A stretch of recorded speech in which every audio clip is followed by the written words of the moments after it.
seperti seminar nasional, festival, dan kompetisi ilmiah. Untuk menjamin mutu dan keterserapan lulusan, Universitas Boyolali menjalin kerjasama strategis dengan berbagai mitra seperti pemerintah daerah, lembaga pelatihan kerja, dan institusi pendidikan di dalam dan luar negeri. Sinergi ini memastikan Universitas Boyolali menghasilkan lulusan yang terbaik, para profesional yang kompeten, memiliki daya saing tinggi, dan siap berkontribusi secara nyata di dunia kerja maupun wirausaha.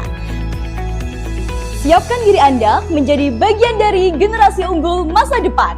Bergabunglah bersama kami di Universitas Boyolali. UBY bermartabat, UBY cerdas berilmu, tanggap ke depan. UBY, Jaya, Jaya, Jaya!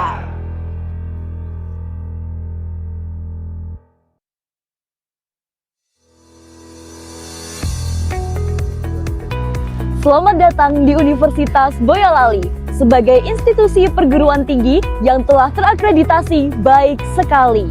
Universitas Boyolali atau UBY berkomitmen penuh dalam menyelenggarakan pendidikan berkualitas yang relevan dengan perkembangan zaman. Filosofi kami, cerdas berilmu dan tanggap ke depan, menjadi landasan visi untuk mencetak lulusan yang tidak hanya memiliki kecerdasan intelektual dan kompetensi akademis, tetapi juga memiliki kepekaan dan kemampuan adaptasi yang tinggi terhadap dinamika perubahan global.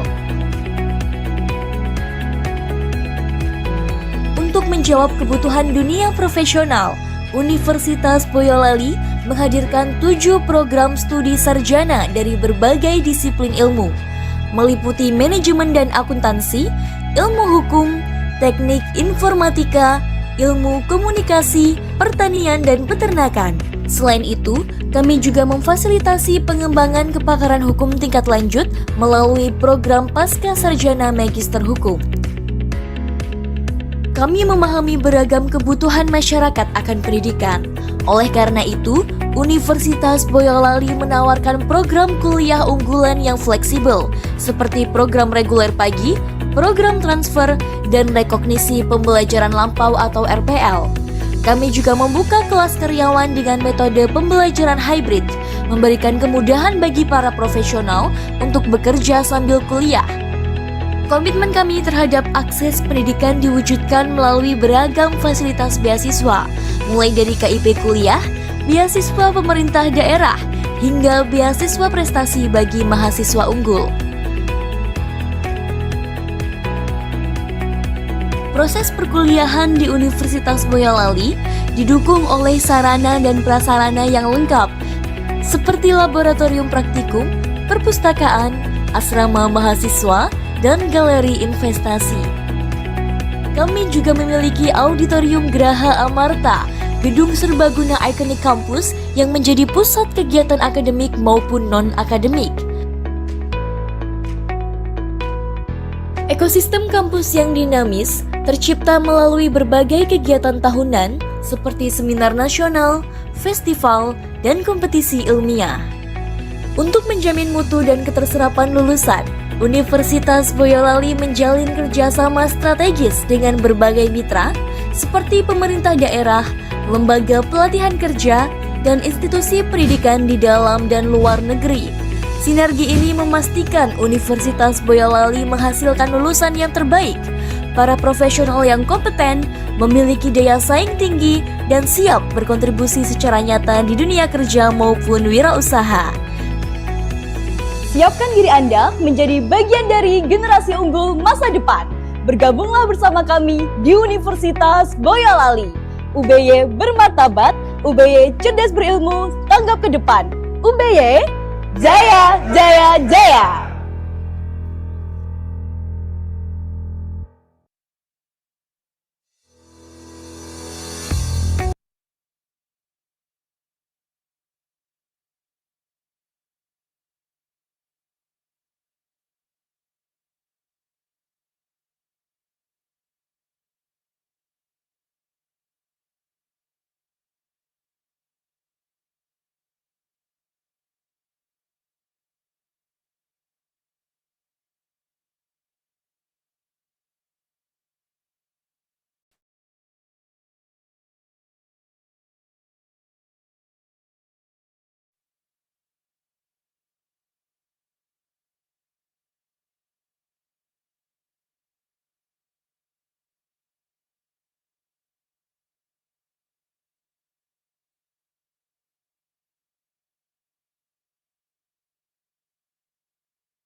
Tes.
Hello, good morning.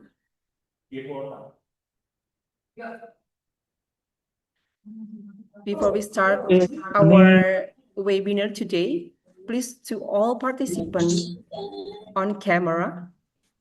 And I would like to remind you that this is the online, so all the participants make sure that the microphone is muted. Okay. Okay, take a while. Okay. Yes. Assalamualaikum warahmatullahi wabarakatuh. Peace be upon on you. Om Swastiastu. Namo Buddhaya. The Honorable Rector of Boyolali University, Dr. Nanik Sutarni.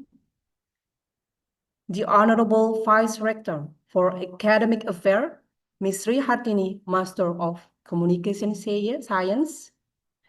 The Honorable Vice Rector for Administration, Public Finance, Human Resources Affairs, Mr. Hari Purwanto, Master of Management, the Honorable Vice Rector for Student, Alumni, and Cooperation Affairs, Ms. Luki Sri Anggorowati, Master of Management. Distinguished faculty members, respected keynote speakers, Honorable Moderator, ladies and gentlemen. Good morning. A very warm greeting to each and every one of you. It's a pleasure and honor to me to welcome to international webinar leveraging artificial intelligence for a green economy, balancing development and food security sustainability. This seminar is held in commemoration of the 18th Disnatalis of Boyolali University. I'm Andina Agusti Visudarani, the MC for this event. On behalf of the organizing committee, we extend our appreciation for your presence today.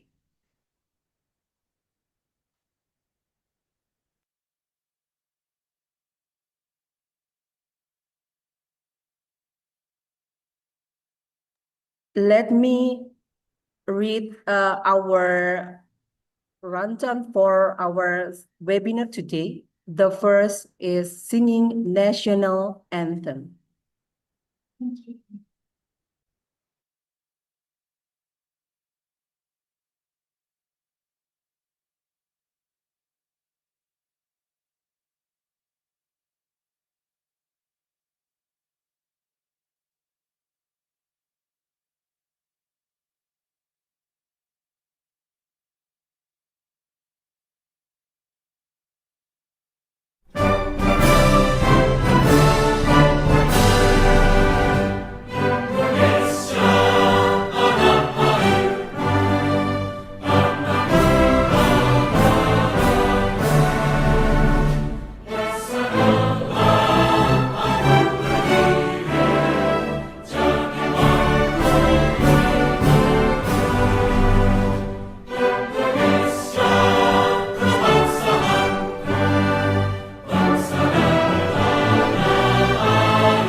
Thank you.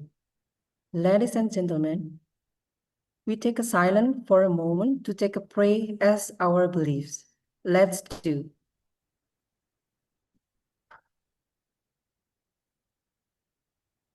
Amen. Thank you. We will begin in the first section. That is the opening remarks speech.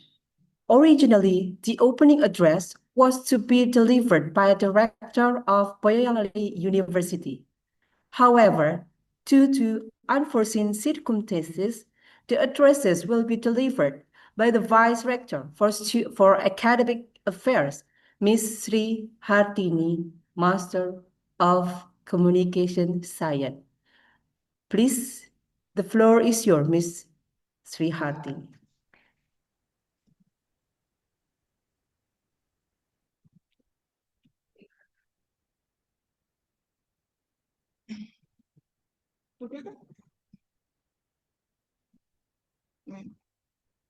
Good morning. Assalamualaikum warahmatullahi wabarakatuh. I'm Sri Hartini, Vice Rector for Academic Affairs at Boyolali University. With your permission, I stand here on behalf of Dr. Nanik Sutarni, Rector of Boyolali University.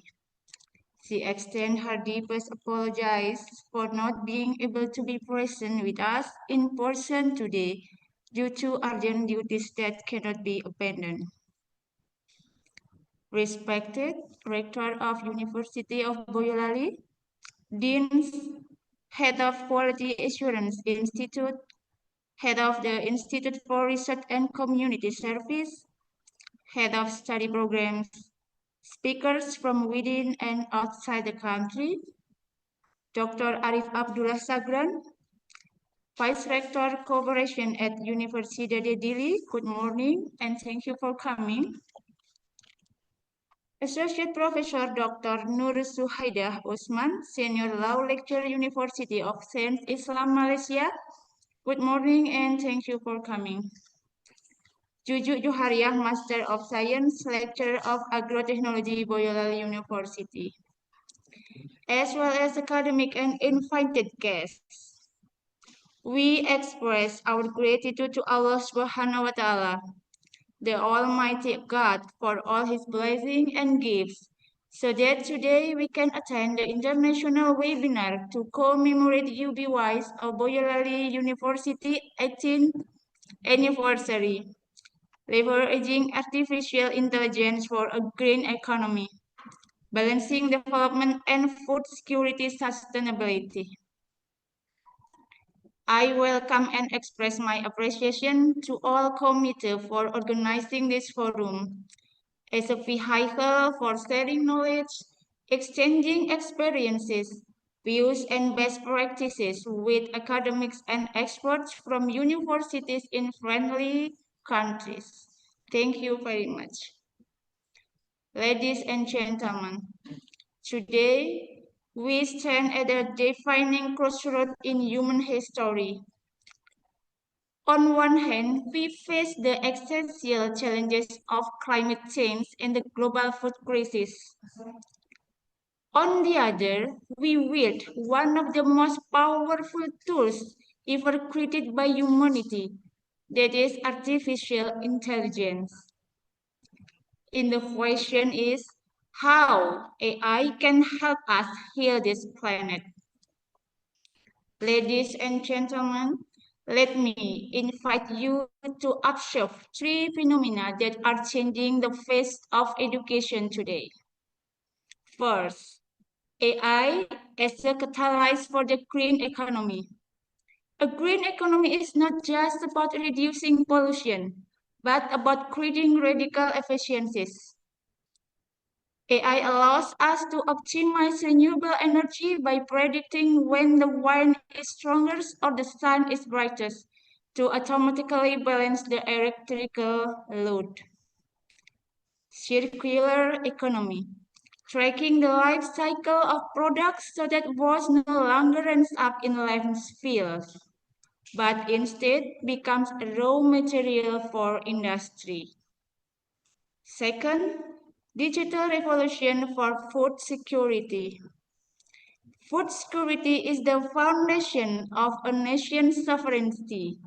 In an era of climate uncertainty, our farmers can no longer rely solely on instinct. AI can analyze satellite data and soil sensors to tell farmers exactly when to fertilize or water, saving up to 30% on water in increasing crop yield. AI allows us to detect pests early. Through computer vision, pests can be identified simply from a cell phone photo before an outbreak spreads. And third, human-machine synergy. It's important to remember that AI is not just a tool. The core of a green economy remains social justice. AI should empower smallholder farmers, not marginalize them. This technology should be a bridge connecting local wisdom with global efficiency. Ladies and gentlemen, a sustainable future won't just happen. It must be designed, programmed, and realized through a collaboration between green policies and intelligent technology. Let's use AI not to exploit research faster, but to preserve the earth for longer. Finally, I hope this forum can be a broad discussion space to increase our knowledge and create superior research collaboration among us. Welcome to this conference. May God Almighty continue to bestow His blessing and bless all our endeavors and collaborations. Wassalamualaikum warahmatullahi wabarakatuh. Thank you very much, Ms. Hartini, for the inspiring and meaningful opening remarks. Please give her a virtual round of applause. Okay, today's seminar is attended by approximately more than 200 participants from several countries, representing academic researchers, policymakers, and practitioners. Your presence reflects our shared commitment to exploring how artificial intelligence can support sustainability development while safeguarding global food security. Okay, ladies and gentlemen, we will now proceed to the keynote speaker session, which is the core part of today's seminar. This session will feature 3 distinguished speakers who will share their expertise and perspective on artificial intelligence, sustainability, and food security from international viewpoints. This session will be moderated by Ms. Margaretha Praba Aulia, whom we warmly welcome as our moderator. I would like to read her curriculum vitae first. Her name is Margaretha Praba Aulia, Master of Engineering, and she also got a professional engineering. She was born in Magelang, 7 December 1990, and then she currently is a lecturer in the University of Boyolali University. About her education, she got a Bachelor of Chemical Engineering in Diponegoro University, and she also got a Master of Chemical Engineering also in a Diponegoro University. And after that, she got Engineering Professional Program from Gajah Mada University. And right now, she is a candidate of doctoral degree in chemical engineering also in Gajah Mada University. About her research interests, she is interested in microwave assisted extraction, microalgae bioproducts, polysaccharide and protein extraction, sustainability bioprocess engineering, and so on. About teaching experience, she ever taught in a Polytechnic Santo Paulus Surakarta. She published a lot of journal publication, which is come from national and also international. And then about project, she got a grant and project such as a research member of beginner lecture research grant and also chief researcher in 2020. About scholarships, she also got a scholarship awardee at the BPI, which is in 2023 until now. And she also got a Sakura Science Program participant in Japan in 2016. Okay, please welcome Miss Margaretha Praba Aulia, Master of Engineering. Please give her a virtual round of applause for her.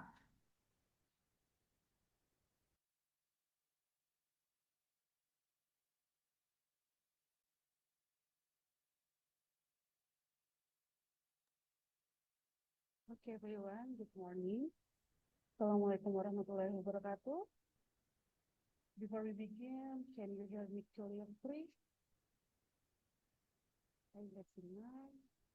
The Honorable Rector and Vice Rector of Universitas Boyolali, the Honorable Dean, all distinguished speakers, Dr. Arif Abdullah Sagran, Associate Professor Dr. Noor, Dzuhaidah, Osman, and Mrs. Juhariah, as well as honored guests and all participants from across the globe joining us today. Welcome to the international webinar in commemoration of 18th Natalis of Universitas Boyolali. Today, we will discuss an important topic about leveraging artificial intelligence for a green economy, balancing development and food security sustainability. My name is Margaretha Praba Aulia, and I'm honored to serve as your moderator for this important academic events. Today, we are truly privileged to be joined by three distinguished speakers, each bringing a wealth of experience in the field of artificial intelligence can help build a green economy while also protecting the environment and ensuring sustainable food security. Before we begin, here are a few notes for all participants. The first, each speaker will have about 20 minutes for their presentation. And then we will have one Q&A or question and asking session at the end after all speakers have presented. And then during the Q&A session, participants may raise their hand or write questions in the chat box. All right, let us begin with our first speaker. Speaker one, Ms. Juhariah, Sarjana Pendidikan Magister Science from Universitas Boyolali. It's my great honor to introduce our first speaker, Mrs. Juhariah, Sarjana Pendidikan Magister Science lecturer from Universitas Boyolali. She completed her master's degree at National Donghua University, Taiwan, in the Department of Natural Resources and Environmental Studies. Her areas of expertise include shape technology, experimental design, research methodology, environmental science, agricultural technology, and horticulture cultivation. She has been working as a lecturer at Universitas Boyolali since 2015 and has also served in academic leadership roles, including head of the Research and Community Service Institute, or LPPM, and head of the Agrotechnology Study Program in Universitas Boyolali. Her research and community service focused on agriculture, environment, and sustainable resource management. Her work is closely to this discussion and sustainability and food system. Okay, Ms. Juhariah, please begin your presentation.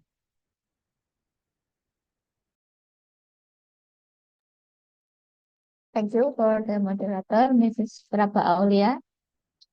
Please share the screen, the material.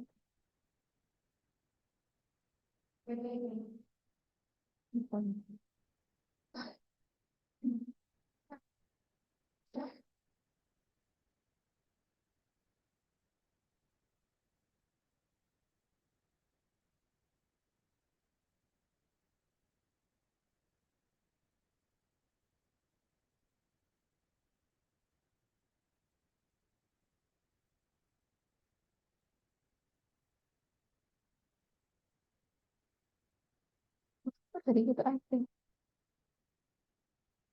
Hah? Hah?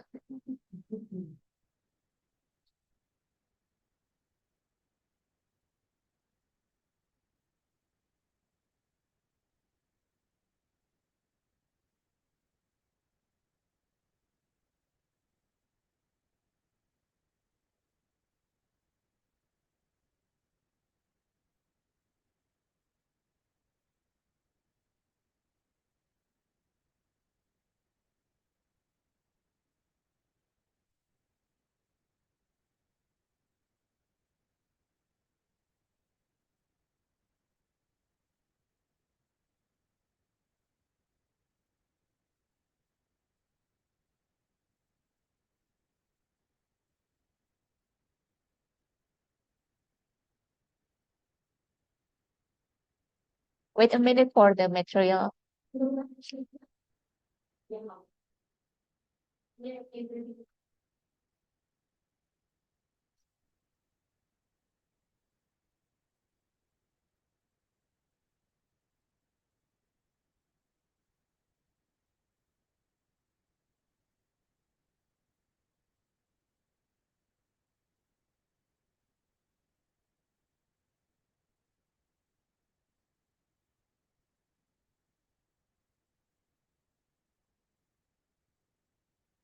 Okay, Assalamualaikum warahmatullahi wabarakatuh.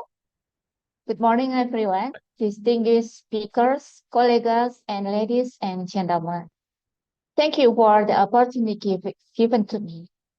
In this presentation, I will talk about how artificial intelligence can support sustainable precision agriculture, improve resource efficiency, and strengthen food security, especially in the context of climate change and developing countries, including Indonesia.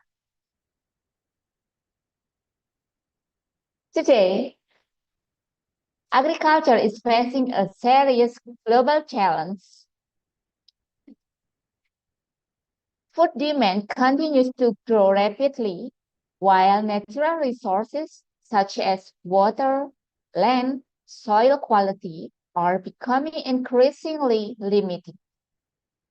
At the same time, climate change is putting pressure on agricultural productivity through droughts, floods, and extreme weather events.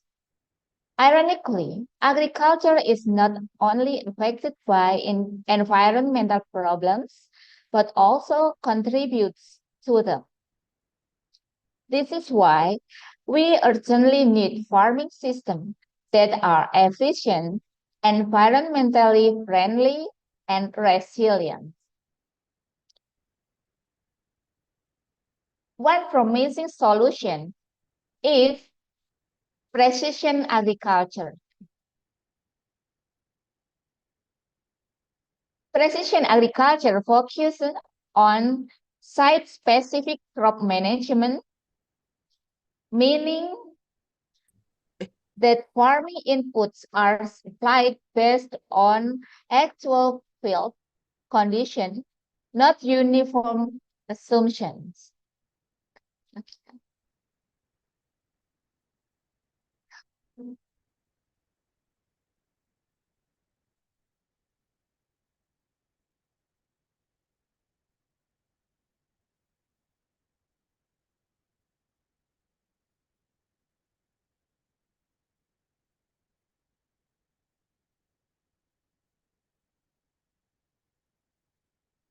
By doing this, farmers can optimize water use, fertilizer, pesticide application, and energy consumption, while at the same time reducing environmental impacts and production costs.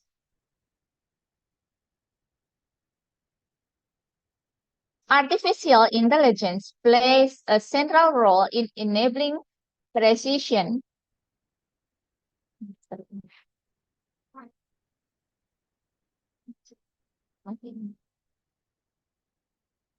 Key artificial intelligence technologies include machine learning, deep learning, computer vision, and decision support system. These technologies allow agricultural systems to analyze large volumes of data, recognize patterns, and support smarter decision making. Artificial intelligence applications in agriculture. In practice, artificial intelligence is already used in many agricultural applications, such as yield prediction, disease and pest management, smart irrigation and fertilization, and land sustainability analysis. These applications help farmers move from experience-based decisions to data-driven farming.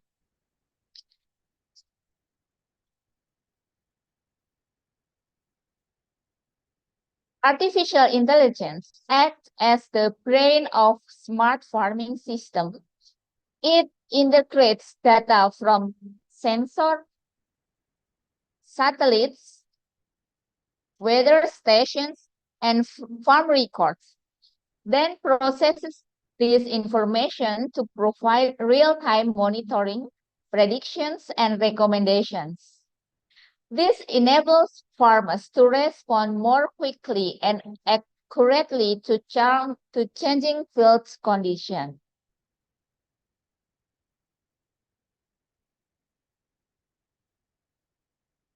The benefits of artificial intelligence-driven precision agriculture can be seen from three perspectives.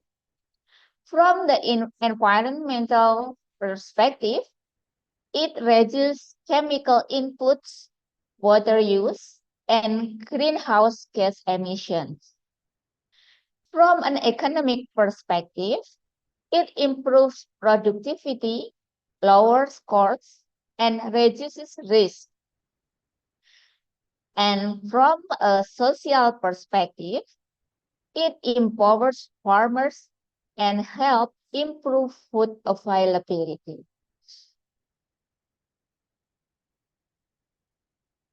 Artificial intelligence for climate-smart agriculture. Artificial intelligence also supports climate-smart agriculture.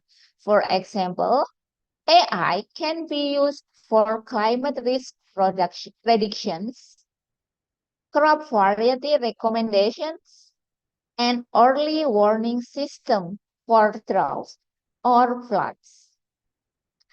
These tools help farmers adapt their practices to climate uncertainty and reduce potential loss.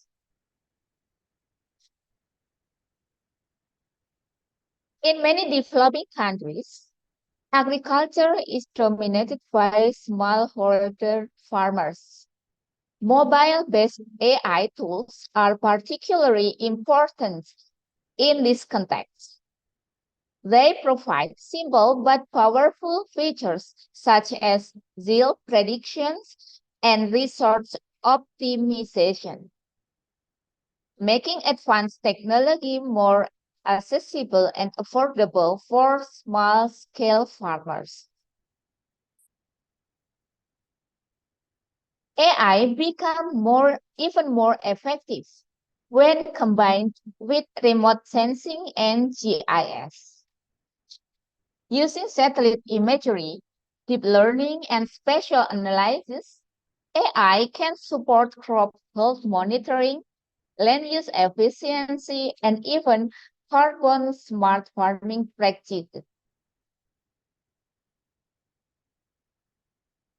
AI-driven agriculture also contributes to the green economy. It supports sustainable intensifications, circular economy, circular agricultural system, and low carbon food production. These contributions are strongly aligned with global goals, particularly in SDG 2 on zero hunger, SDG 12 on responsible consumption, and SDG 13 on climate action. Despite its potential, AI adoption in agriculture still faces several challenges. These include limited data access and quality, high initial investment costs, digital divides, and issues related to data ownership and governance. Therefore, ethical and inclusive implementation is essential.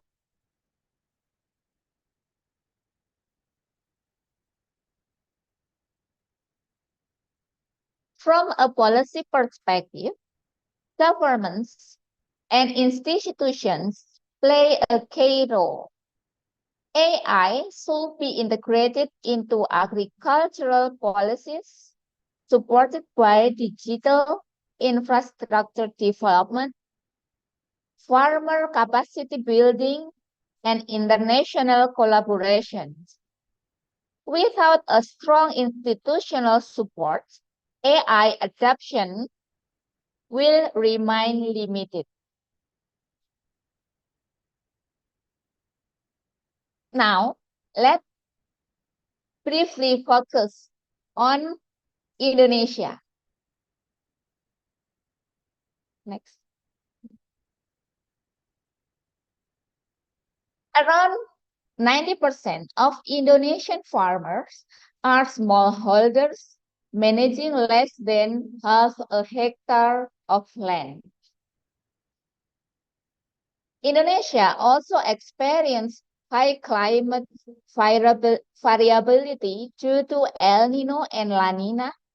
Major strategic commodities include rice, maize, and horticultural crops. Next. In Indonesia, AI is being used for predicting yields and planting times using machine learning and climate data, monitoring crop health through satellite imagery and deep learning, smart irrigation scheduling based on soil moisture and weather conditions, and mobile AI advisory systems for smallholder farmers. Next. These applications have led to reduced water, fertilizer, and pesticide use, lower production costs, and environmental impacts. More importantly, they contribute to improve food security and greater climate resilience. Next. However, challenges remain, including gaps in digital infrastructure, limited digital literacy among farmers, and issues related to data governance and affordability. Next. Looking ahead, future developments include the integration of AI with robotics, the use of generative AI in agriculture, open data ecosystems, and AI-driven carbon farming. These trends will further transform sustainable agriculture. Next. To conclude, artificial intelligence has great potential to enhance the sustainability of precision agriculture. It helps balance productivity with environmental protections and supports global food security and green economic goals. However, successful implementation requires ethical, inclusive, and policy-driven growth. Thank you very much for your attention. I look forward for your questions and discussion. I give back the time to the moderator. Thank you.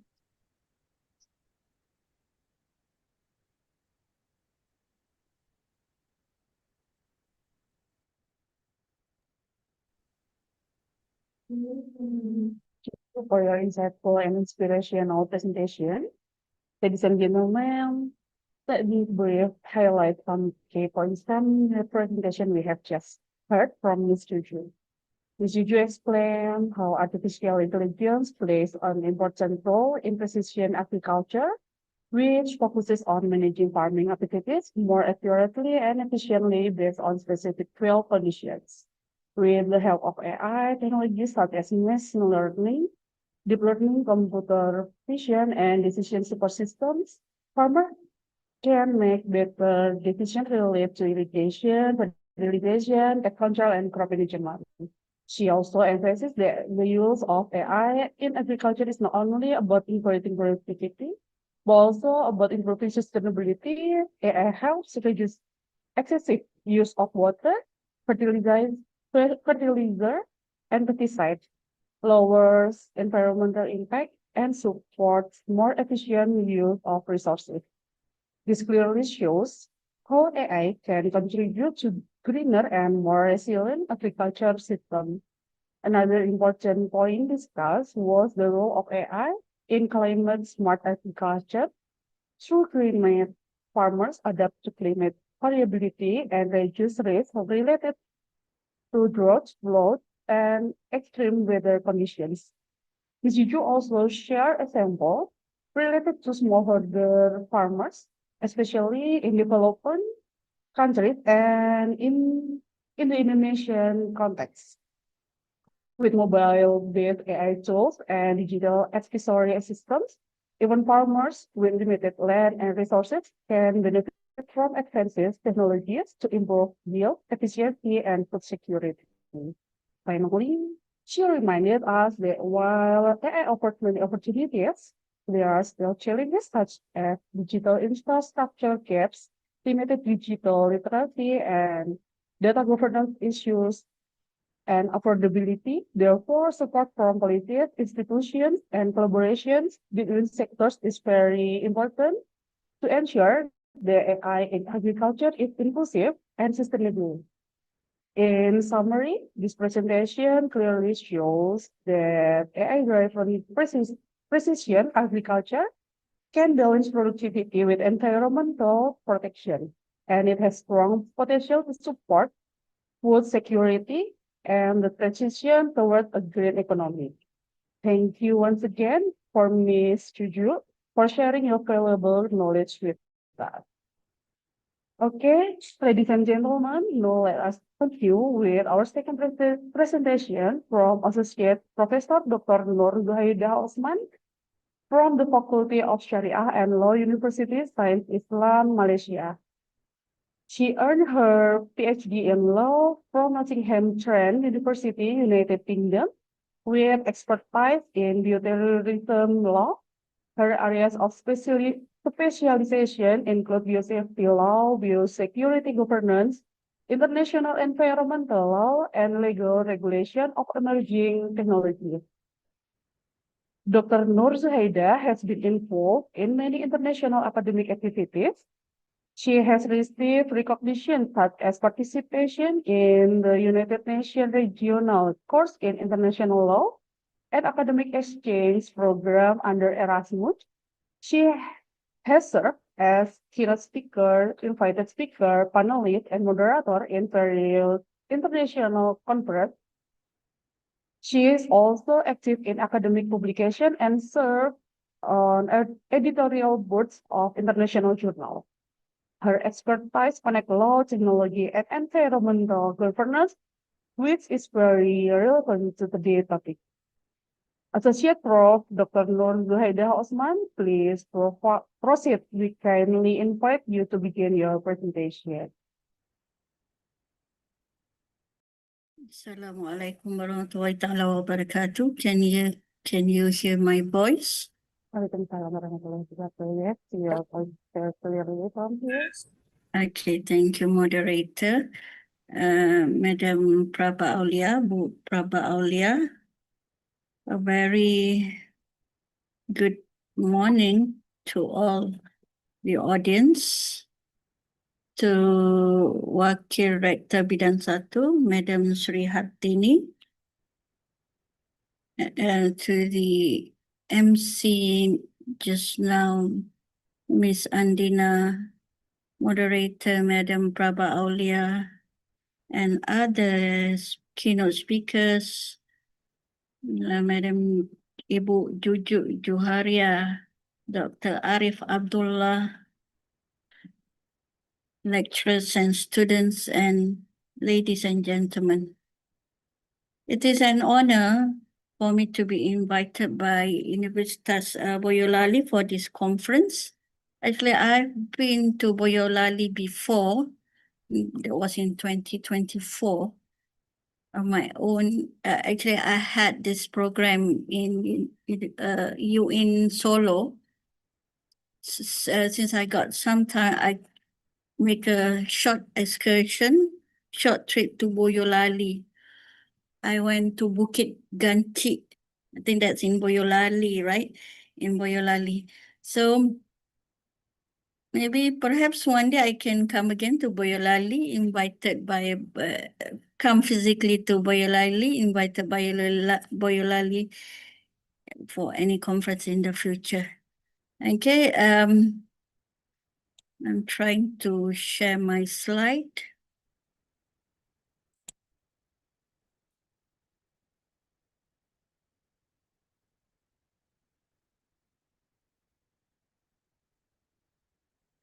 Okay, can you see my slide?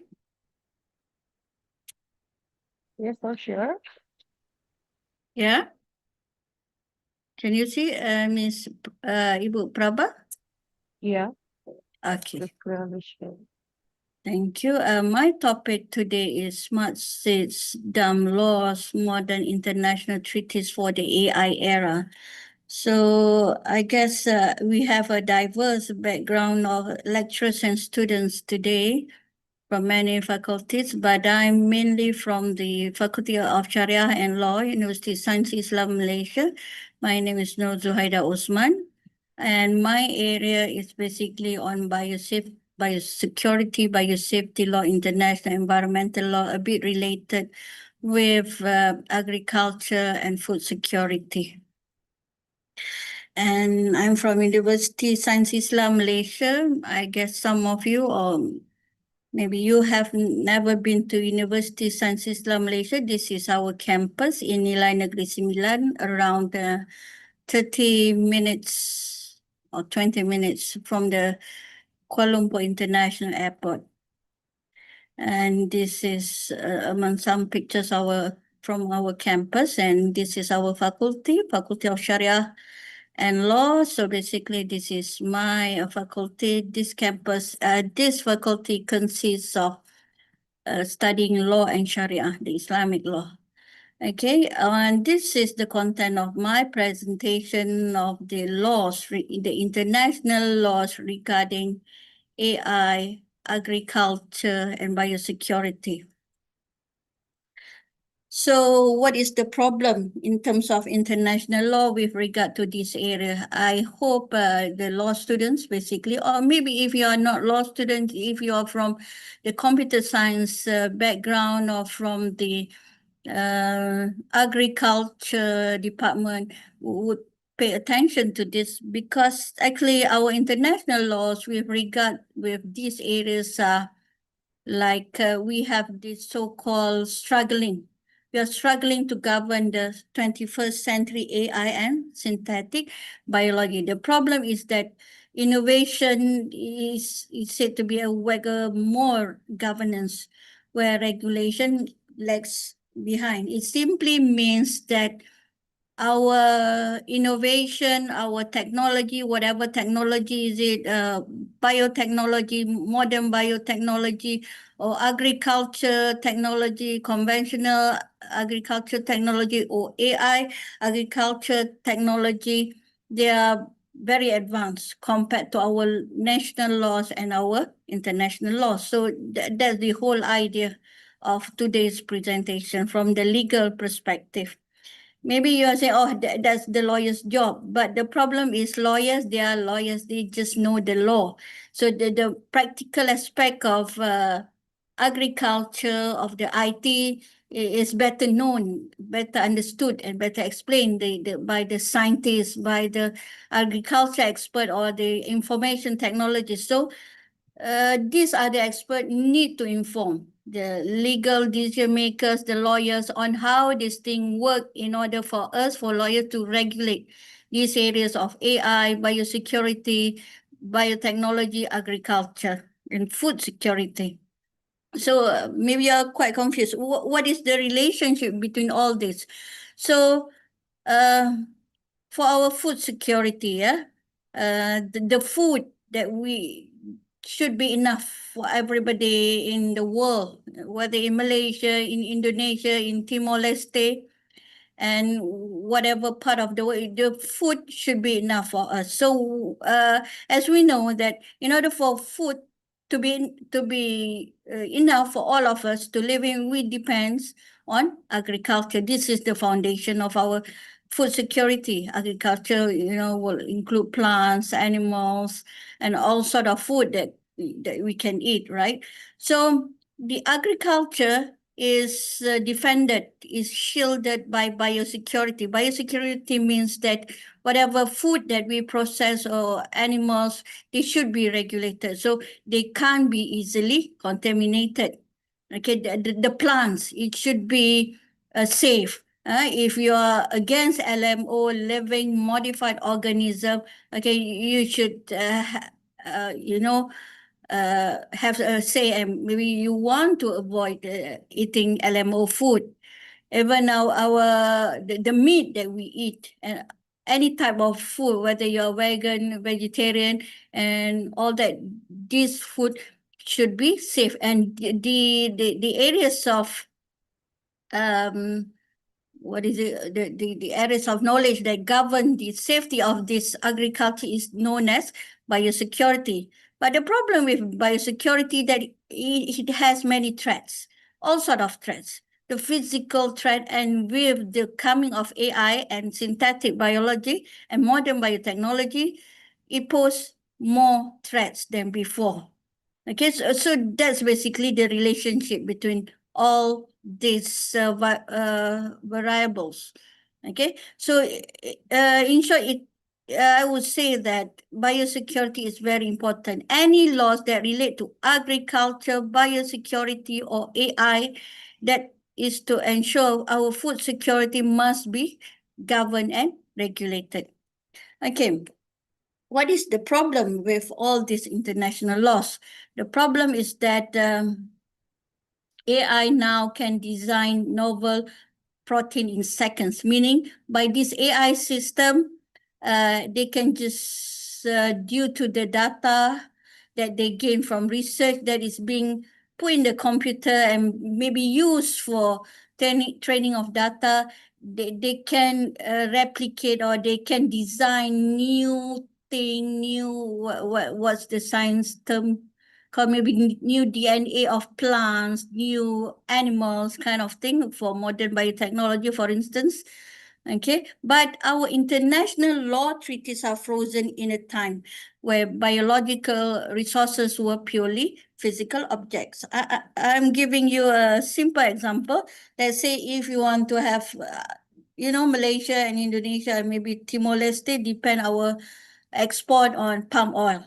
Okay, our palm oil will take like 10 years to bear fruits. The normal biotechnology, if you plant a palm oil, it will take 10 years for this palm oil to be ripe, to bear fruit. But with this modern biotechnology, they do research and development in the lab instead. They're sequencing the DNA of this palm oil.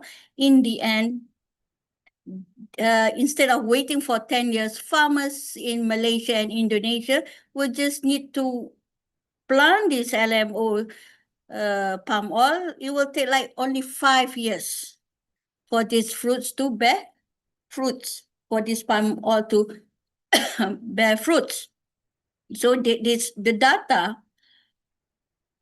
that they got, the type of seed, whatever DNA sequence, DNA research that they did in the lab, they will put in the computer. Okay, they do a lot of research, and it was a purely physical object. They actually look at the seeds, whatever they're doing research with the seeds, and mix here and there, and they put water, blah, blah, blah. So they are taking time, okay, with this research and produce palm oil, a better palm oil trees. But with AI, what AI can do is they can design new DNA in seconds. Whatever data that they got, they can do better, so-called better things from what our scientists can do in the lab. Okay, so this poses a challenge where the technology fundamentally changes the rule of game. The problem is we cannot govern smart seed, these AI optimized crops and synthetic organisms. Let's say if the computer is having a new type of palm oil, just using the computer, and they say, okay, mix this, and mix this, and then you will have a new breed of palm oil. It will take like 2 years for this new palm oil to bear fruit. That's what AI can do. So that's the problem.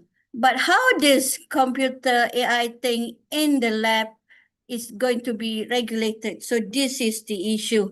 The dumb laws that fail to recognize the digital nature of modern biotechnology.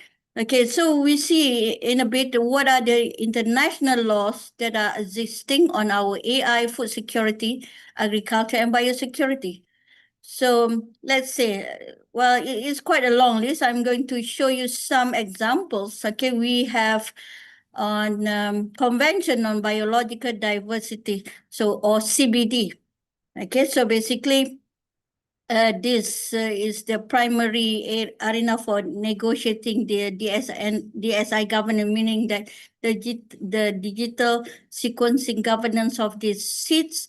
Okay, so basically, the idea is to prevent digital biopiracy from AI training data. The scientists from this newly researched seeds produce one new seed, and they put the data on the computer.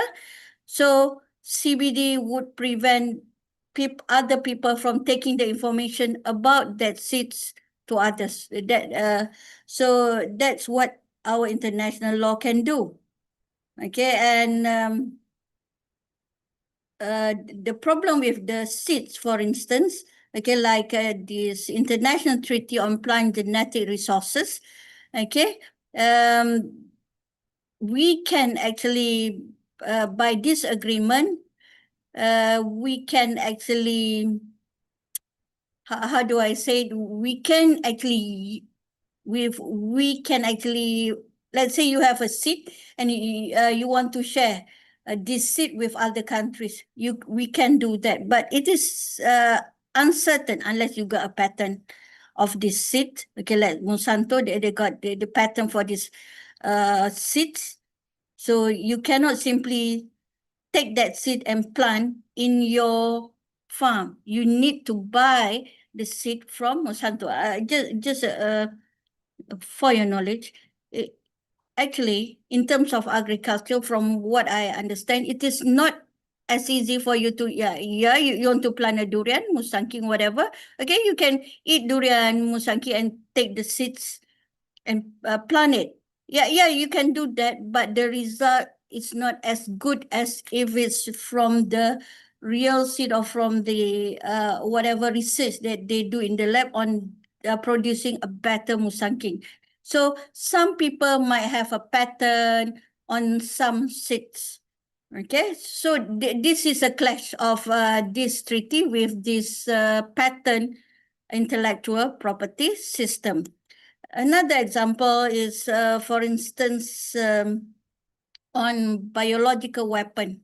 Okay, biological weapon is what does this biological weapon has to do with agriculture? It seems that this BWC, they have a list okay, a list of pathogens, okay? These lists of things are considered to be dangerous, hazardous. For instance, Ebola, COVID, or whatever, they are classified as dangerous pathogens. Actually, that is not really with regard to BWC. BWC is more on this the other pathogens previously, like anthrax. Sorry, okay, anthrax. Okay, classified as a dangerous pathogens. Anthrax was used as means of bioterrorism. Okay, but the problem with this BWC is that they didn't have list of pathogens. Okay, if your country has this pathogen, it means that you need to declare to the government. But what AI can do is, with all the information, they can produce new pathogens. So these are among the problems with our AI and international law system. So the legal issues. So the legal issues is that our international law or the treaties of biodiversity built on concept of physical access to genetic material, meaning if you want to have a patent or something, okay, you must keep it, okay, and then if others, you must keep it in your hand or in your lab or in your company, and then if other would like to buy your patent seeds, they need to buy it from you. It will be expensive, of course. If you want to plant it in 1 acre of land, it won't be much a problem. But if you want to plant it in a very big hectares of land, that will be a big problem. Okay, but the problem is with AI using DSI or digital sequence information, whereby actually they collect the data of these seeds. Okay, they can download a genetic sequence or database, use AI and modify it without actually having the physical seeds. That's what AI can do. That's one problem. Another problem is the biosecurity list that I mentioned to you just now. They have all sort of lists, not just biological weapon, but Cartagena Protocol. Cartagena Protocol, it regulate LMO, living modified organism. Living modified organism, like I mentioned to you just now, palm oil, they have conventional seed, but they have also LMO seed, even soybean or canola or corn, okay, or tomato. Okay, some tomatoes like it will usually last up to a week if it's a conventional tomato. But with modern biotechnology, living modified organism, LMO, the tomato would last longer. Okay, maybe 2 weeks or 1 month. Okay, the modern biotechnology is good, but the problem is they have all sort of lists. Meaning, if the country, Malaysia or Indonesia, want to import or export some LMO things, we need to get permission. We need to follow the protocol physically. Okay, that a lot of effort that we need to do. We need to fill in the documentation and we need to declare what type of LMO that we are using. But with AI, you know, they can just basically, okay, they want to produce LMO, GMO corn, for instance, breed D11. And they can just download whatever, if it's open source, they can download that DSI, that information about that seed, and they can create a new, perhaps a better seed. Okay, so the problem with biosecurity, biological weapon, or Cartagena Protocol, they have lists. I think the same goes to Indonesia, or even in Malaysia, we have lists of pathogens. What are the pathogens are things that are dangerous in Malaysia? Okay, anthrax, so JE, Japanese encephalitis, or what else, COVID, and H1N1, all sort of lists.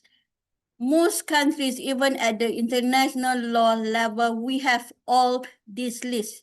Okay, they have better reasons why they need to have this list, but AI can produce a new pathogens, a new hazards, a new disease that is not in the list. So if it's not in the list, how does the international law govern it? Okay, a simple example that I can think of at the moment. Okay, and these issues of new colonialism about our data sovereignty of the seed, the agriculture, not the products, usually the seed in the global south, Malaysia, Indonesia, and our developing countries. So basically, the problem is our data, because most of these global south countries, we are producing all these agriculture seeds, okay, not just for global south, but for the world. And this information of our seeds are processed by AI, but they are owned by the global north, and then they sell it back as costly service to ours, to global to global south, for instance. So you see, so that's the system, the system that is working right now in terms of data sovereignty with regard to the seeds that are important for our agriculture and also our food security in the future. And then the problem with WTO that regulates, for instance, IP pattern of the seeds, the governance framework, they are fragmented, and they prioritize free flow of data over the rights of the data originators. For instance, okay, they got this AI system, they got the data from us, from Malaysia, from Indonesia, Timor Leste, they got the data. Okay, but as the result of the training of their AI about our whatever data that we gave to them or that is open to everybody about our palm oil, about our, for instance, rubber. If you see that's why now we don't produce much rubber compared to before. You know why? The US, they got better version of rubber and they don't need our rubber. Who knows in the future? They don't even need palm oil from Malaysia, from Indonesia, from Africa. They can have their own better seeds of palm oil. They can produce palm oil. Okay. And so this is the paradox, the pattern paradox. We are talking about farmers' right against AI invention. On one hand, when the farmers got the pattern, okay, if they got the pattern, anybody who wants to buy the seed from the farmers, they need to buy it from the farmers. But the AI can bypass that. Okay, so what's the use of these pattern things? Will that be beneficial to the farmers, or so the AI, you know, they won't be responsible or liable for any of this information that they got from the farmers on the better seeds compared to the farmers. So this is actually, without AI, this is already a problem. Okay, the problem with the farmers. In short, okay, let's say the farmer have conventional palm oil. Okay, so they sell this original seed to Monsanto. So the Monsanto make improvement of this our palm oil, and then Monsanto then produce a better palm oil seed, and then they will sell back the seed back to us. We need to buy back the LMO seed compared to before. Yeah, it produced better result, better LMO palm oil, for instance. But what will happen to our the profit? Is it profit sharing, or will that be more beneficial to the big companies? Okay, and then with AI, now let's say this AI using all the information they got on this seeds, LMO seed, they make they use with machine learning, whatever, they produce a better LMO or whatever new technology of palm oil. So who's going, let's say if they sell it, okay, will they be liable? Will that be caught by the international, or they can just scot free? You know what I mean? Okay, so in conclusion, okay, we are members of many treaties on agriculture, on WIPO, or on the biosecurity, food security. we need to fix the broken system. We must abandon the idea of tracking every individual gene transaction, because now during big data times, okay, instead of basing on the list of pathogens in biological weapon or CBD, the list of whatever new hybrid or LMO seeds or lists of plants that are being newly cultivated. Okay, so we must fix this broken system, because AI can basically bypass all that and produce new lists, new plants, new seeds that is not in the list. If it's not in the list, do you think the law can do anything about it? I don't think we can, unless we have a not depending on this list. If you are not really understand what I'm saying, you can look at this biological weapon convention on biological diversity, on especially on Cartagena Protocol and this seeds patent thing. You will see a list. So the AI can bypass this list. So we need to have a multilateral mechanism like the proposed Caliphine, where basically instead of pay, whereby we can actually users of digital genetic data pay a subscription levy or tax, rather than negotiating contracts for every access. So this system should be better. So instead of relying on this list and we deal ourselves on this contract, we should have a proper financial mechanism in addressing this thing, because it will affect our agriculture and it will affect our food security in the future. And I guess that's all for me. I think I did more than 20 minutes. So this is me during the United Nations Fellowship Program. So from this program, I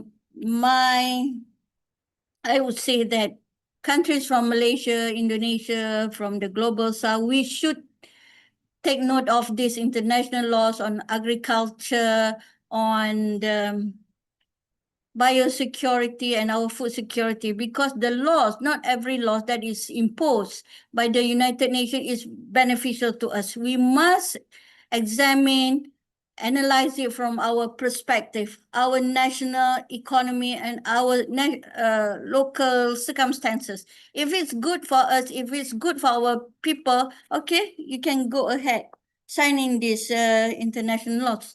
Or else, if it's not good, I think we should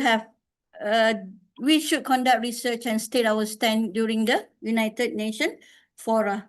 Okay, with that, thank you very much. Assalamualaikum.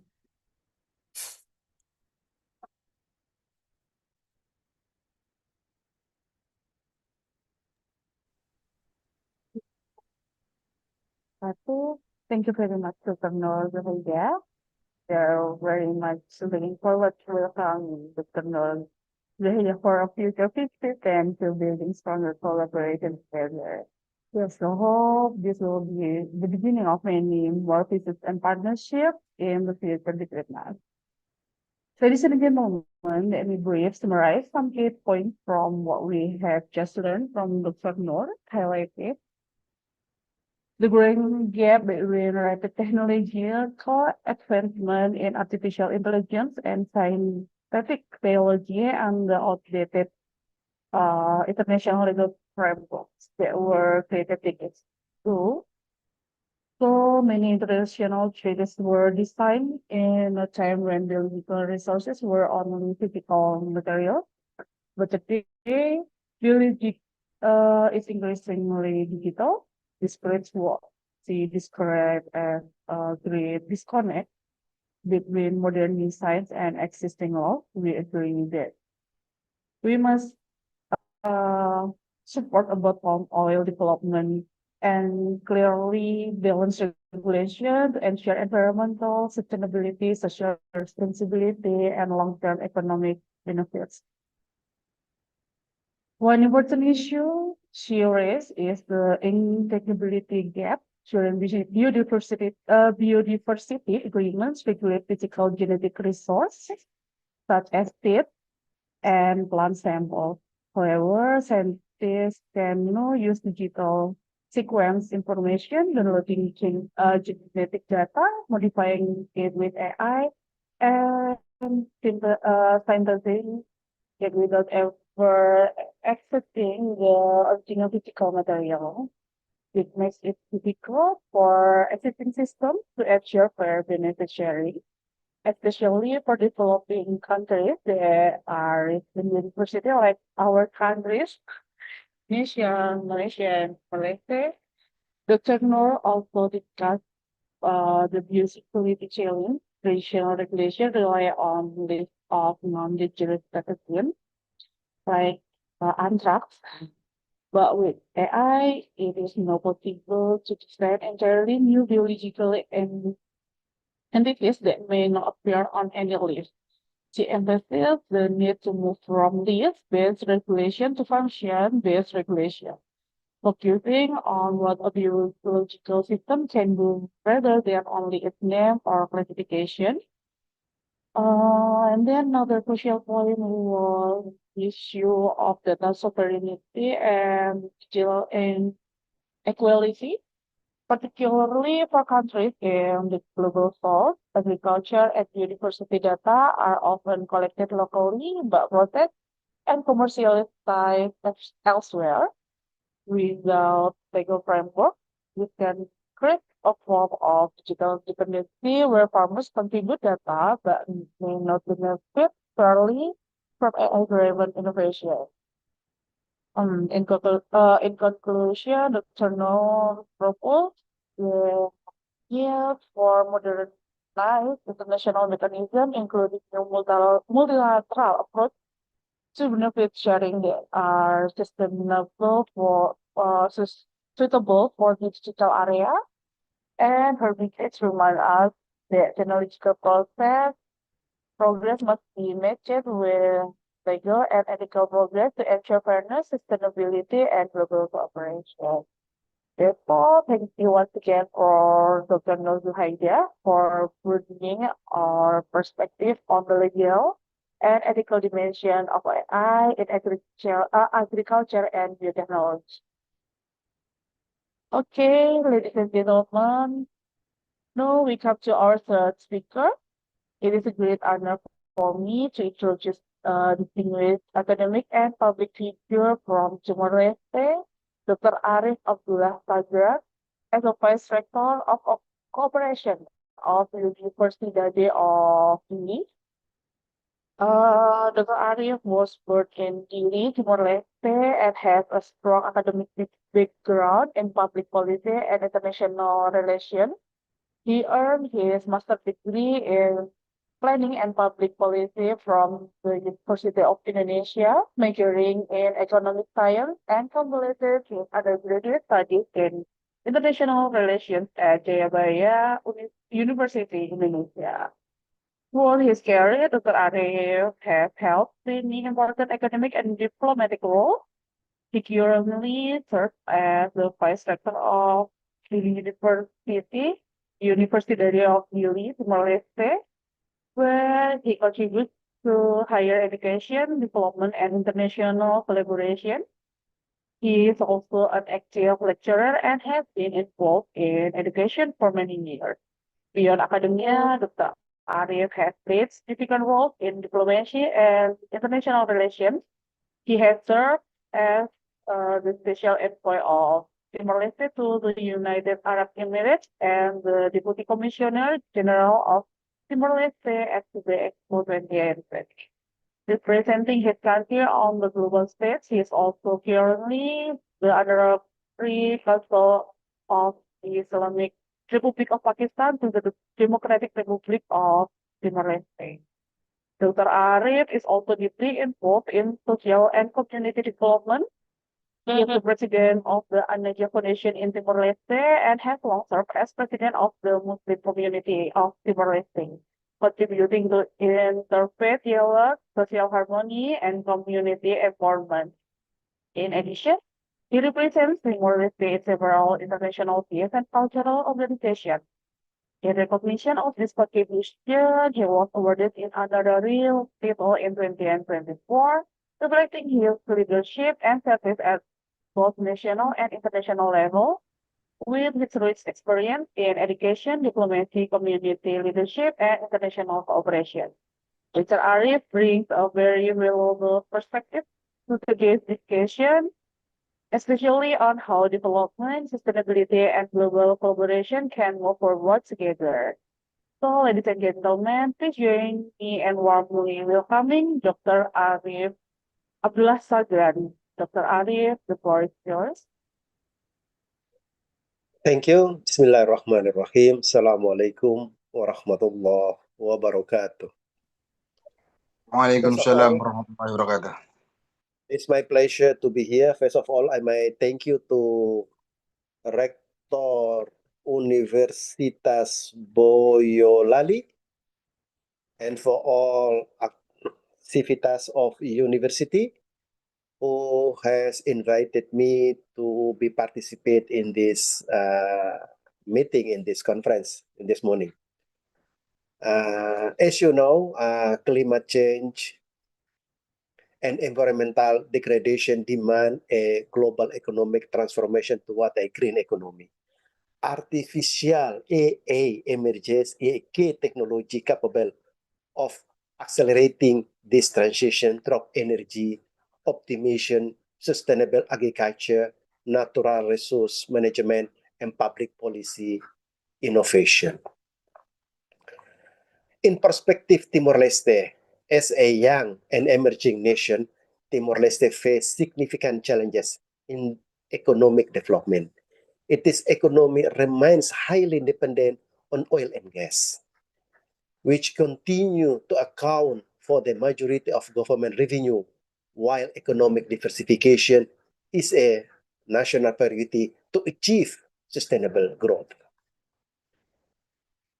Timor-Leste, as a small nation in Southeast Asia, whose economy remains heavily dependent on the oil and gas sector,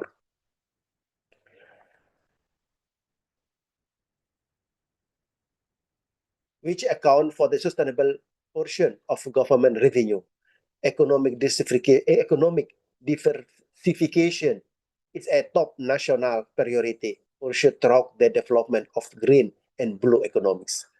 All the important sectors include agriculture and fisheries, tourism, overseas worker remittance, and service trade. Environmental challenges. Timor-Leste face environmental challenges such as climate change and natural disaster risk. Timor-Leste also face in deforestation and land degradation, dependence on fossil fuels, and limited access to clean energy in rural areas. For the digital transformation in Timor-Leste, internet access stands at around 54% only, and broadband coverage remains below 2%. The role of artificial intelligence in Timor-Leste's green economy.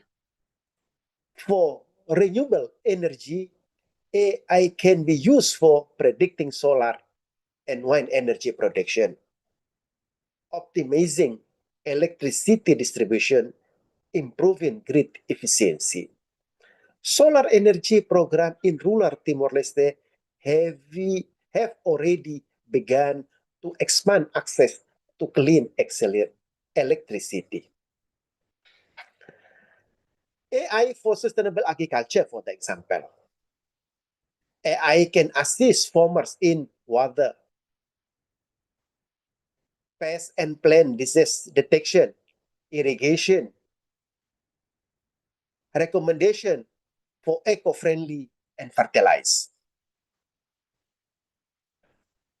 For the blue economic and sustainable tourism, AI can help us sustainable fishery management, monitoring marine ecosystem, data-driven tourism management.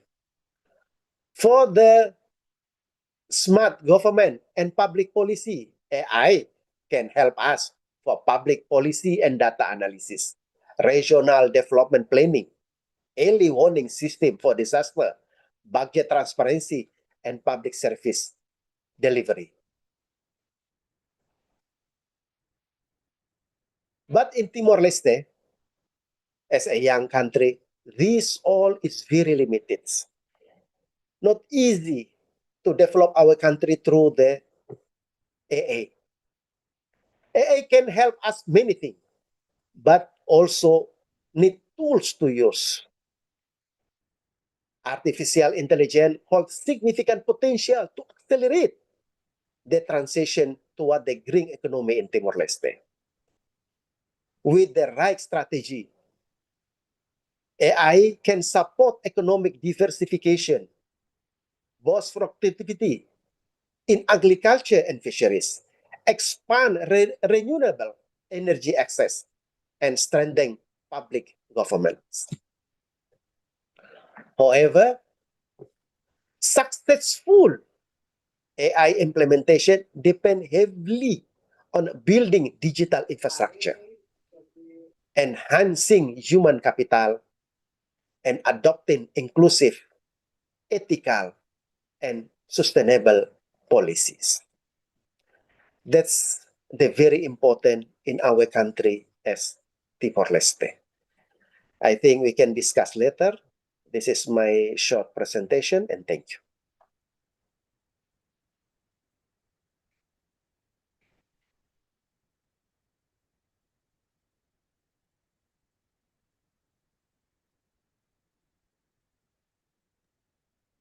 Okay, thank you, Dr. Arif, or we can call that Dr. Arif, for your thoughtful presentation and for highlighting the role of AI in supporting in a green economy, especially from the perspective of Timor-Leste. Dr. Arif, Iya, kabarnya wah. Alhamdulillah. Wah, gitu. Dr. Habis Arif ngantri nih, Pak. explained Mana di how artificial Jaben? intelligence Bro. can Saya mau become a RS ya. strategic tool to support the Di transition toward a green economy, especially from the perspective of Timor-Leste as a developing country. He began by describing the current economic situation of Timor-Leste, which is still highly dependent on oil and gas, and emphasized the urgent need for economic diversification to ensure long-term sustainability. He showed that AI has strong potential to support this transition by improving energy efficiency, sustainable agriculture, natural resource management, and public policy measures. In the energy sector, AI can help predict renewable energy production, optimize electricity distribution, and improve grid efficiency, which is especially important for expanding clean energy access in rural areas. In agriculture, which remains a key livelihood sector in Timor-Leste, AI can assist farmers through weather forecasting, pest and disease detection, irrigation optimization, and eco-friendly farming recommendations. These demonstrate how AI can increase productivity while also protecting the environment.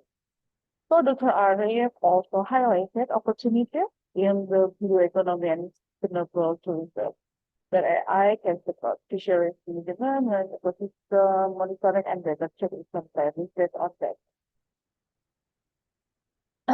Finally, Dr. Arif proposed several stimulus strategies, including investment in digital infrastructure, strengthening education and AI-related skills, integrating AI into priority sectors such as agriculture and energy, promoting international cooperation, and ensuring ethical and sustainable AI governance. In summary, Dr. Arif's presentation clearly shows that with the right policies and investments, AI can help Timor-Leste towards a more diversified, sustainable, and resilient green economy. Thank you once again, Dr. Arif, for sharing such an important and inspiring perspective. And now we'll now move to the Q&A session. There are several questions in chat box, and we must to choose one by one that open to discuss. The first question is from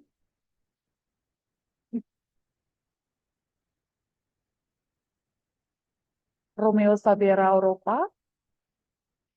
The question is for me, Jujuk. The question is, what are the most critical policy changes the government should prioritize to accelerate the transition to a sustainable green economy? So for Ms. Jujuk, time is for you. Okay, thank you for the question, Mr. Romeo. About the critical policy changes the government should prioritize to accelerate the transition to a sustainable green economy. The first, make the pollution expensive.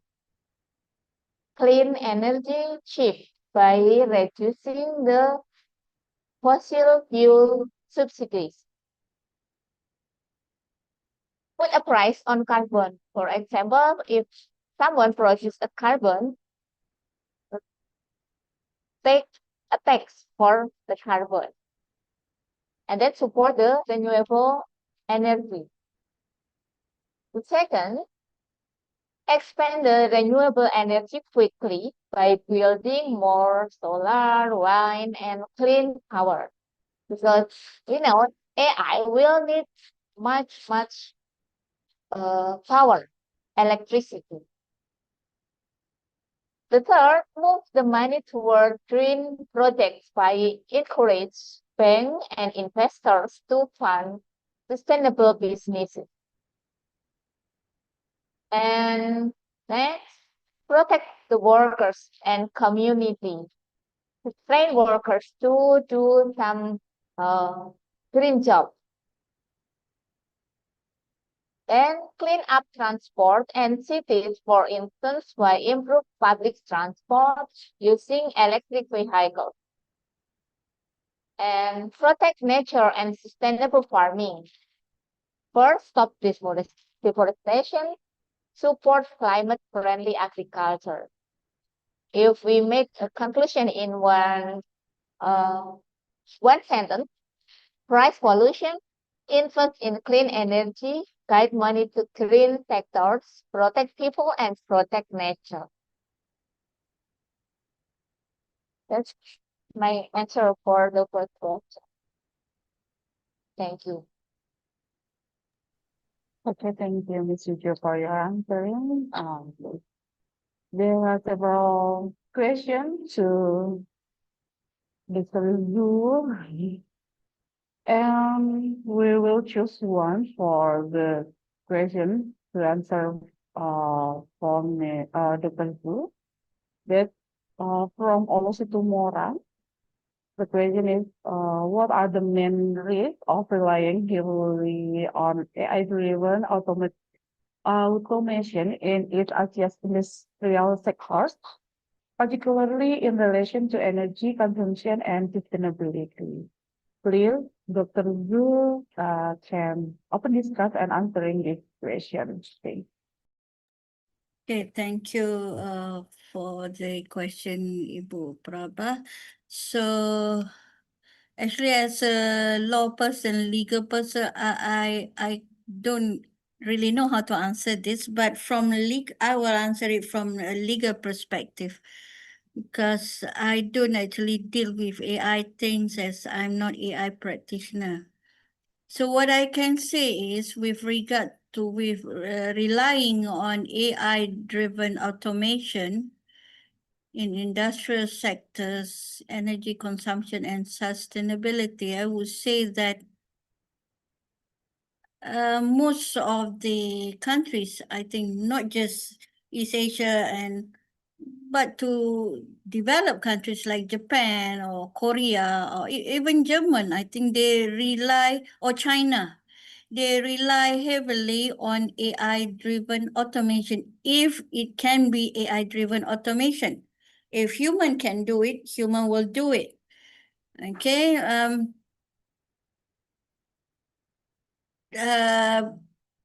Using too much AI, I read it somewhere, it leads, because the computer, not just the computer, maybe the machine or whatever AI mechanism that is being used, they use a lot of energy than human.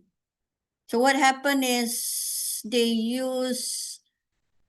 need more water because let's say it's a machine, if it's an AI machine, it's AI automation machine. So they need to use more water to cool down the AI system. So the problem is, I don't know how much now, I forgot how much water being used if they are using automation in the industry, but much more water compared to when human are operating the machine. So that's the problem. We are going to have water crisis. And now in Malaysia, it's like a drought season. It's hot and it's rarely rain, you know. So if we use AI a lot, they need to have a lot of water to cool down this AI machine. Okay, so in future, if a lot of water are being used, so we might have less water for our daily consumption. Okay, and in terms of sustainability, that is a concern that is being raised. Because when these AI machines are being used, they produce heat, energy. And this heat, they cannot be hotter and hotter. No, it need to be cooled down. But in terms of law, okay, I don't think anything much can be done about it, but maybe what they can do is, these companies need to comply with the so-called sustainability or climate change, reduce emission, carbon, blah, blah, blah.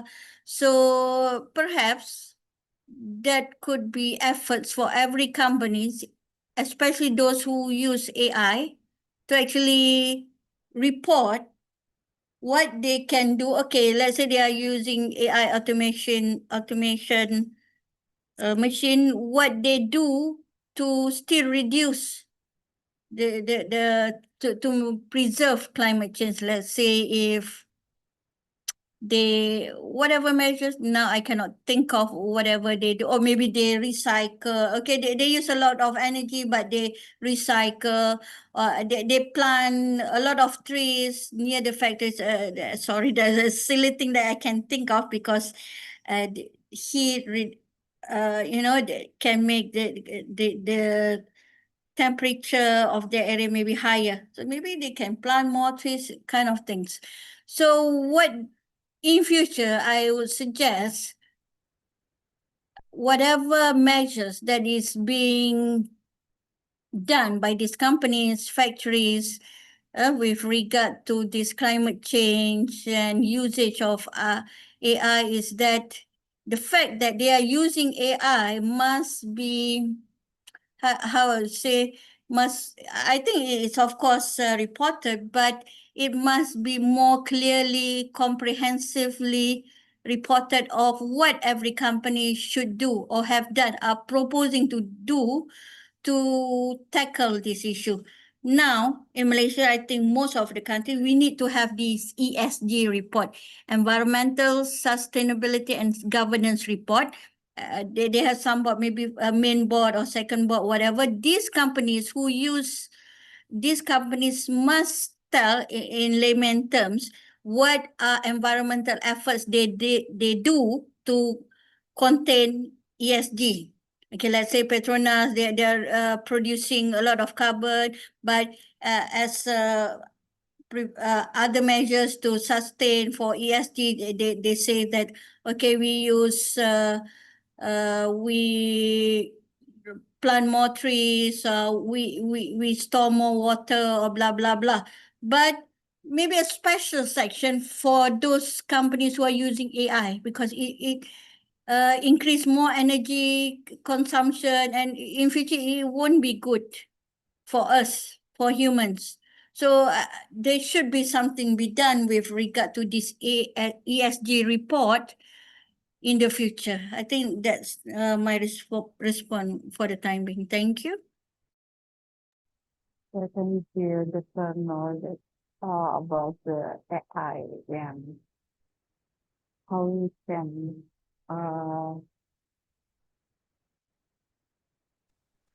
Hello, everyone.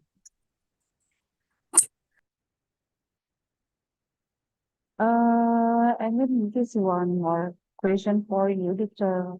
Zhu, that from Ahmed Khorasan, is there any international law that arranges about palm fruit agriculture? In Indonesia, they do massive deforestation for the sector. So in many districts at Sumatra Island have flood disaster. In your opinion,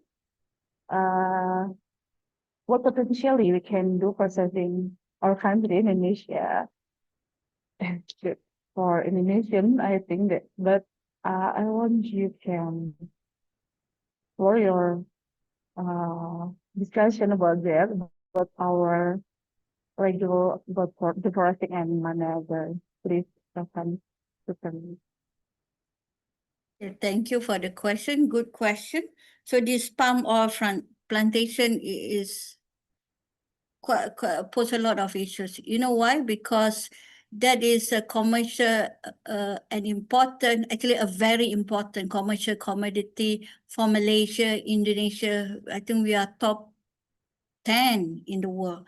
I think now Indonesia is number 1, Malaysia number 2, and some of African countries, I'm not sure which country, but we are world producer. Just for your information, why our palm oil is good is that I'm not talking that I'm pro palm oil, pro deforestation, no, but I want to give you a perspective why this is important for the government. It gave our government billions of US dollar money to our country, perhaps trillion to Malaysia or Indonesia.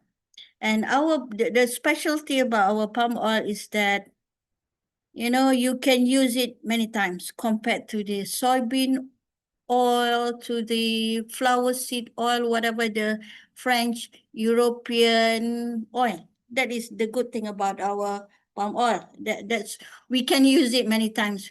You can make gorengan, cucur, udang, tempe goreng. You can use it many times. But for soy oil, all those European oil, they cannot recycle it. They can just use it for one time. But for palm oil, we can do that. But, you know, after some time, you should do away with the oil. You cannot reuse it for more than how many times.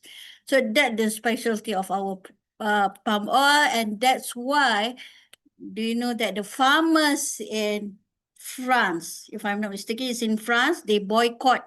They launched a campaign boycotting the palm oil from Malaysia and Indonesia. And I think a few years ago, Malaysia, Indonesia, and some palm oil producers brought this case to the WTO, World Trade Organization, complained about this boycott. Okay, so I'm not sure what's the outcome, or actually Malaysia, Indonesia brought the complaint for the WTO. So that's what they did. You know, what will happen if Malaysia or Indonesia make a boycott soy oil from France, from Europe? You know what will happen? Of course, they will drag us to WTO. You know what I mean? What I'm saying is our political power from this side is maybe our cooperation, our whatever is not as strong as compared to the Europe. That's the problem. Okay, so deforestation. Well, these palm oil are being these palm oil trees are being planted in many hectares of land, Malaysia and Indonesia. And whether we like it or not, it will, of course, cause deforestation. Okay, so that's why countries like the US, United States, or whatever countries, I don't think their soil is good for palm oil plantation. This is basically my personal view of this issue. Okay, so what they did was, Malaysia, Indonesia, they are my major producers of this good palm oil. We should do something about it. And then they, through international law agreements, convention, conference, they are raising this issue, saying that, well, it's true, it's an issue. We have issues of illegal workers, human rights issues, and deforestation issue. But I guess that is another political issue. Our government are not properly tackling these issues. It causes deforestation, meaning our countries actually should do environmental measures to cater this deforestation issue, maybe plant. I don't know. I'm not an agriculture expert, but in short, our government should tackle this deforestation issue. The problem is that we don't have that strict legal means to enforce or to tackle these deforestation issues. Okay, for your information, United States is not a party to Cartagena Protocol on Biosafety.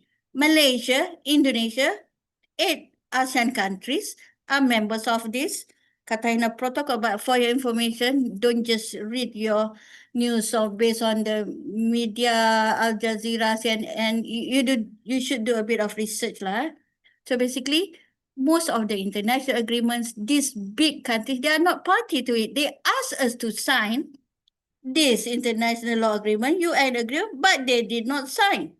I'm saying it, this is based on my experience when I was, you know, with the UN delegates from other countries, mostly from the Asia Pacific countries, where they said that, let's say, during the UN conference, signing of whatever agreement, the US, UK, Europe, they have like 200 or 300 international lawyers.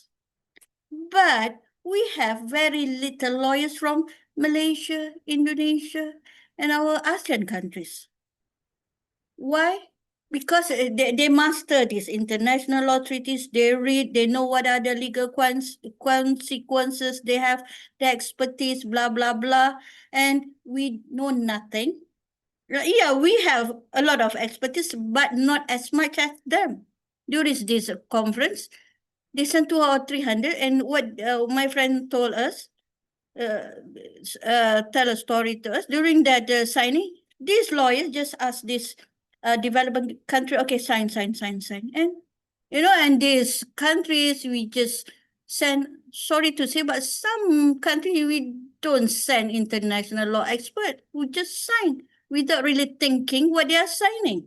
That's the problem. So that's why it is important for us, Malaysia, Indonesia, Timor Leste, or ASEAN countries to have knowledge and master these international law areas. Whether you are agriculture expert, IT expert, or legal expert, you must know whatever the treaties that you are signing. Do a research on the legal consequences, economic consideration, socio-economic consideration in the future. Okay, so in the end, like in some circumstances, let's say if we want somebody to speak on our behalf during the UN assembly or whatever to defend these countries in the court, they don't really send Malaysian or Indonesian or Timor-Leste lawyers. These countries, they hire expert from UK, from US. So you know what I mean? So it is important for us to actually understand this international law, be it environmental law or trade law or biosecurity law. We must know these laws and then we have a say on whatever we are signing. So deforestation, I would say, is a never-ending story. I give an example, US. Last time they said that, oh, we have this climate change problem, Malaysia, Indonesia, whatever this global south country, we have a lot of plant being chopping down for illegal logging, blah, blah, blah. But US said, but we are planting trees. We are cutting down trees, but we are planting more trees. But are they really doing that? They do not like us to plant our trees. We need these trees, logging trees for money, for development, blah, blah, blah. Okay? They also did that. But they defended themselves saying that, okay, we cut down 10 trees, but we plant another 10 trees. But those are the things that we can learn and we can do in the future. Like for deforestation, it need to be controlled by the government. Actually, that's the fault from the government. It caused flooding in Sumatra, and also we have that issues in Malaysia, Cameron Highland.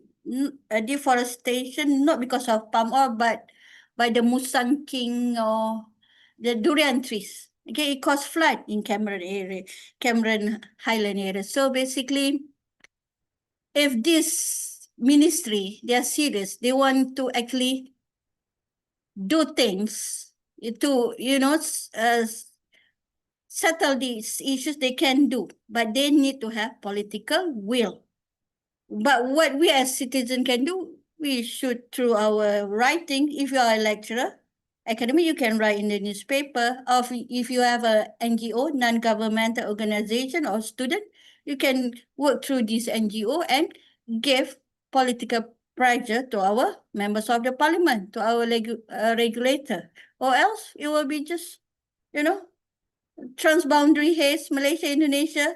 We are blaming it on the Indonesia for open burning during this season, whatever. But it seems that some of the trees, I mean the companies are from Malaysia, you see, only planted in Indonesia. So I think more or less in the end it's like a political game. Okay, unless if you are members of the parliament, one day perhaps you can do something. You can speak that up in the parliament. I think that's all from me. Thank you. Okay, thank you, Mr. Noor. I think that deforestation and palm oil governance are not just environmental issues, but also legal and policy matters that require more integrated and careful approaches. Okay, ladies and gentlemen, we still have several questions, but unfortunately, time does not allow us to take all of them. So we can close this Q&A session. Thank you for the engaging discussion. Ladies and gentlemen, distinguished speakers and participants, we have now reached the end of our international webinar on leveraging artificial intelligence for a green economy balancing development and food security sustainability. On behalf of the organizing committee of the 18th Dignitaries of Universitas Boyolali, I would like to express our sincere gratitude to Dr. Nanik Sutarni as the Rector of Universitas Boyolali, Dr. Arif Sagran from University of Chile, Associate Professor Dr. Noor Dzuhaidah Osman from University of Science Islam Malaysia, Jujuk Juhariah, S.Pd MSc from Universitas Boyolali, and all participants who join us today for sharing their expertise, perspective, and experiences. We also extend our sincere appreciation to all participants for your active engagement and thoughtful questions.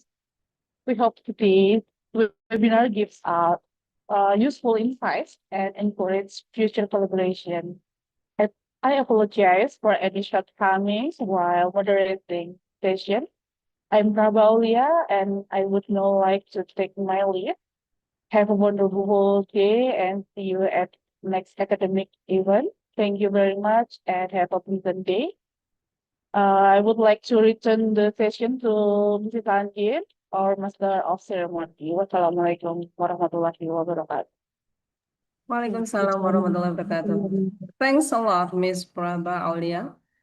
Okay, ladies and gentlemen, for the conclude of this session means that this international webinar officially comes to the end. So we close this webinar, but firstly, I would like to remind you that all the participants have already filled the form of the presence because it's about the certificate. Maybe we can send the certificate through your email.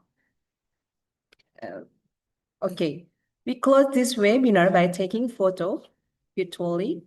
Please everyone, stand by, open your camera, and I will count until 3 to click the photo.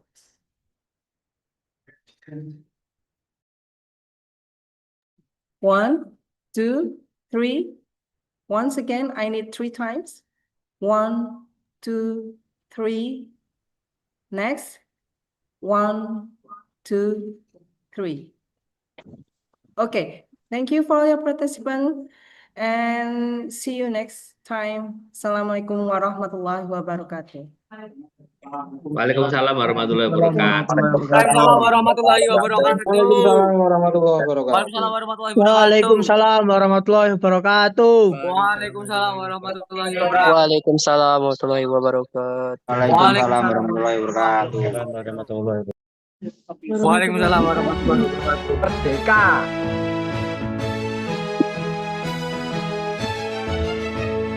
Universitas Boyolali jadi kebanggaan diri, bertakwa dan berbudi pekerti, unggul dan cerdas berprestasi, dengan jiwa semangat membara, bangun perubahan bangsa, cerdas berilmukan ke depan, membawa hidup sejahtera. Norma etika keilmuan, wujud cita kemajuan, gali potensi dan berkarya, nilai luhur Pancasila, masyarakat akademisi, penuh pengabdian diri, suatu kekuatan jati diri, Universitas Boyolali.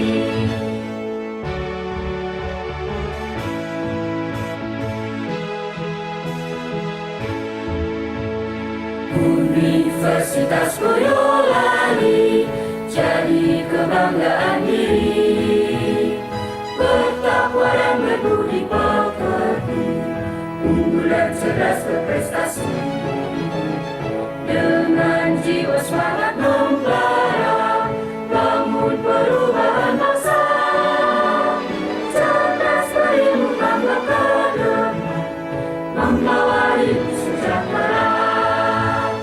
Norma etika keilmuan, wujud cita kemajuan, gali potensi dan berkarya, nilai luhur Pancasila, masyarakat akademisi, penuh pengabdian diri, suatu kekuatan jati diri, Universitas Boyolali.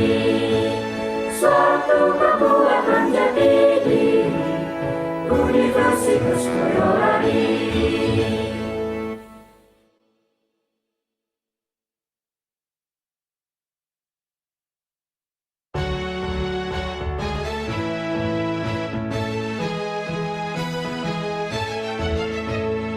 Universitas Boyolali jadi kebanggaan diri, bertakwa dan berbudi pekerti, unggul dan cerdas berprestasi, dengan jiwa semangat membara, bangun perubahan bangsa, cerdas berilmu tanggap ke depan, membawa hidup sejahtera, norma etika keilmuan, wujud citra kemajuan, gali potensi dan berkarya, nilai luhur Pancasila, masyarakat akademisi, penuh pengabdian diri, suatu kekuatan jati diri, Universitas Boyolali.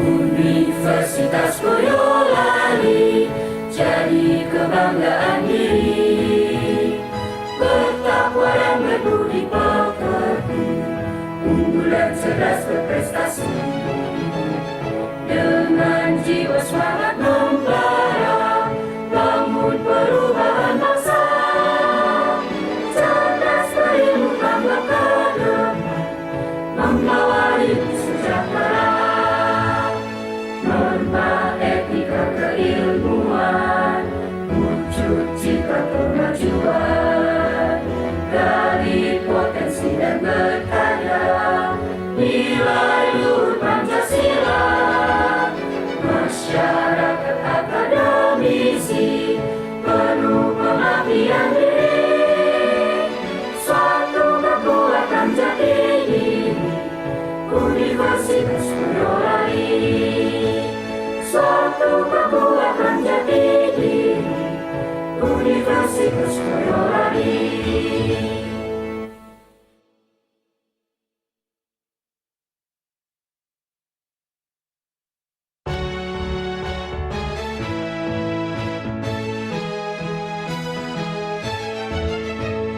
Universitas Boyolali jadi kebanggaan diri, bertakwa dan berbudi pekerti, unggul dan cerdas berprestasi, dengan jiwa semangat membara, bangun perubahan bangsa, cerdas berilmu tanggap ke depan, membawa hidup sejahtera, norma etika keilmuan, wujud citra kemajuan, gali potensi dan berkarya, nilai luhur Pancasila, masyarakat akademisi, penuh pengabdian diri, suatu kekuatan jati diri, Universitas Boyolali.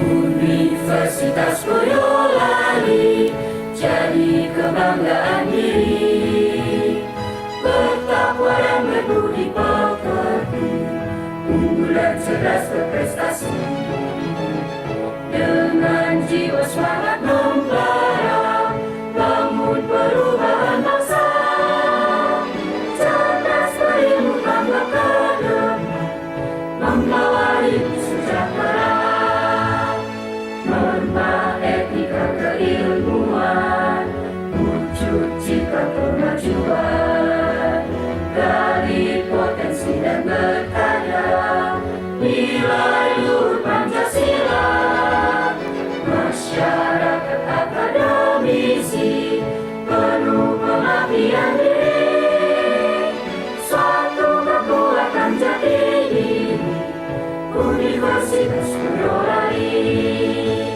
suatu kekuatan jati diri, Universitas Boyolali.